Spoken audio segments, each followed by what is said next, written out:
पार्श्वनाथ भगवान की कथा जैन धर्म में एक अद्भुत और शिक्षाप्रद कहानी है। इस कथा में कमठ नामक एक व्यक्ति का जिक्र है जिसने पार्श्वनाथ भगवान की तपस्या के दौरान उन्हें परेशान करने की कोशिश की। यह कथा दया और करुणा की महानता को उजागर करती है।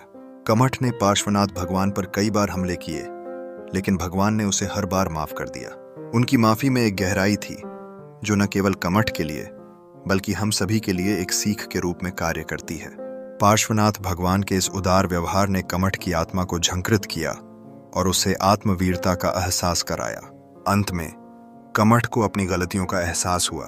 उसने भगवान से माफी मांगी, जो कि एक महत्वपूर्ण मोड़ था।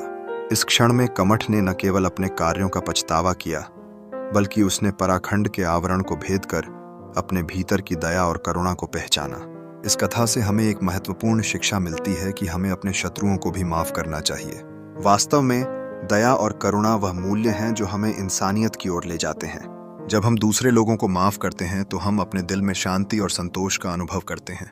पार्श्वनाथ भगवान की यह कहानी हमें यह भी सिखाती है कि कठिनाइयां आ सकते हैं, लेकिन हमें अपने लक्ष्यों की प्राप्ति के लिए कठिनाइयों का सामना करना चाहिए। भगवान की तपस्या पर कमठ का हमला यह दर्शाता है कि जीवन में चुनौतियां होती हैं, फिर भी हमें अपने उद्देश्य से पीछे नहीं हटना चाहिए।